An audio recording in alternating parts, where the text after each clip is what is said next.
Good morning, everyone. I sincerely hope you all are doing exceptionally well today. Let's go ahead and begin our session. I have been deeply questioning a lot about the field of medicine since I've lost my own body and gone to YouTube. I took all the prescribed medications, and for a moment, I was completely engulfed in a profound sense of fear, feeling a terror all over my body. I can't quite explain it, but I felt a bit unexpectedly happy, which made me think, I understand now. However, since there was no real basis for this happiness, it confused me.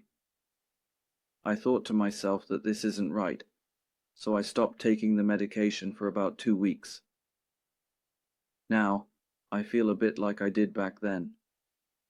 I have a friend who is on depression medication, and I thought she was just a normal person, but it turns out she's indeed on medication. We talked about how I kind of want her to take it, but if she doesn't, it seems like things won't go well. It was a tough conversation, and I felt somewhat hopeless and uncertain.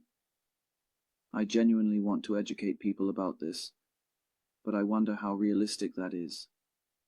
How should we deal with this reality? I think there are a significant number of individuals in such situations, influenced by a variety of factors like environment, hormones, or brain chemistry. If we can make improvements through mutual cooperation and understanding, that would be great. There are indeed medical approaches to this, but the problem with medicine is that it often doesn't address the root cause. So, is medical treatment really the best option? In acute or extreme cases, suppressing the issues might be necessary, but for the long term, that can lead to other problems. I wonder if there are other ways to improve the situation, and I believe there are basic and fundamental approaches to consider. If things can get even a little better, that's great. But if they don't, it can lead to suicide, and there are indeed people who take that step. This is especially common among the younger generation, who often feel they can't see a future. They might find a trigger that leads them to think about ending their lives. It's important to note that people who feel this way didn't come from a place of 100% happiness and love. They were born as babies without any suicidal thoughts. However, within the fluctuations of existence, there are both the desire to exist and the desire not to exist. Living is a result of existing, and ultimately, everyone dies. The fact that we are born means that some people die shortly after birth. So, living is a matter of chance. It's a series of coincidences. When those coincidences run out, death occurs. The foundation of existence is death, and living on that foundation requires effort. If you don't eat for a month, most people will die. So the effort to eat is necessary. When someone refuses to eat, it becomes uncontrollable, regardless of family support. Even if someone is taking medication, if they choose not to eat, they will die as a result.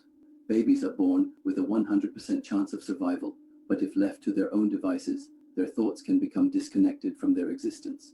Initially, they don't have that awareness, but as they grow, their sense of self and thoughts develop. That's where effort comes into play. Continuing to live requires effort, right? It's not just a matter of will, it's about having that will. Without it, you might not eat, and if you don't work, you won't have money to eat. If you can't eat, you can't live. So, even if someone wants to live, they might not be able to if they lack the will. There are many people who naturally gravitate toward that direction. That's why I want to provide people with a sense of future, dreams, and hope. This is where it all starts. I want everyone to live happily and authentically, especially during middle school, where they can create their own effects and find satisfaction. It's about having a positive will to live and wanting to sustain one's happiness while sharing it with others. If the purpose of one's existence starts to crumble, that feeling won't sprout. The idea of cooperation is essential. That's why the concept of 𝗷𝗄𝐴 emerged. It's about mutual cooperation. If you don't have that mindset, it might have existed during the agrarian age, but that information doesn't carry over. Some people might feel they lack that, but originally, everyone had it. During the agrarian age, everyone shared the same foundation. Whether that foundation remains or not depends on the individual. If someone feels they lack it, they might think they can't create anything until they resolve their issues. For that, various processes are necessary. For example, people often say that things are different in their teens, 20s, 30s, and so on. but they don't realize that. It's crucial to hold on to hope. You shouldn't take steps based on what others say. It's not about other people's information, it's about your own. You need to take steps based on your own information. Even if you can't do something at that moment, in such spaces, you can hold many questions. Continuing to live requires continuous effort and perseverance, right? It's about having a strong and unwavering will. Without that will and determination, you might not eat. And if you don't work, you won't have money to buy food and sustain oneself. If you can't eat, you can't live. So, even if someone wants to live, if they lack the will and determination, they might not be able to. There are many people like that. That's why I want to provide people with a sense of future, dreams, and hope. This is where it all starts. I want everyone in middle school to know that there are spaces where they can live authentically, genuinely, and happily. They need to create their own sense of satisfaction actively. At the same time, they want to sustain their happiness, joy, and contentment and share it with others. If the purpose of their existence starts to crumble, that feeling won't sprout. The concept of 𝗏 emerged as a way for us to cooperate with each other. This idea of mutual cooperation and collaboration existed during the agrarian age, but that information hasn't carried over. Some people might feel they lack that, but originally, everyone had it back then. During the agrarian age, everyone shared the same foundational principles and values. Whether that foundation remains or not depends on the individual.